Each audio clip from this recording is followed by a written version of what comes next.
In this country, more rowdy town hall meetings with members of Congress sparring with constituents over health care reform. Last night it was Massachusetts, where Democrat Barney Frank decided he'd had enough and faced off against a woman holding a picture of President Obama that was doctored to make him look like Hitler. Why do you continue to support a Nazi policy, as Obama has expressly supported this policy? On what planet do you spend most of your time? If you stand there with a picture of the president, the face to look like Hitler, and compare the effort to increase health care to the Nazis, then trying to have a conversation with you would be like trying to argue with a dining room table. I have no interest in doing it.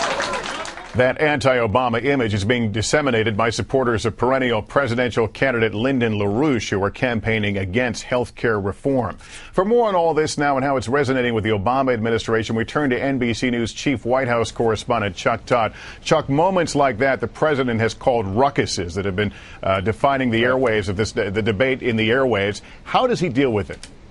Well, I'll tell you, today White House Press Secretary Robert Gibbs was actually pointed to something from our poll last night, Lester, and the fact that that there wasn't a majority of folks that believe that somehow his health care plan would decide when care would end for the elderly, the so-called death panel thing.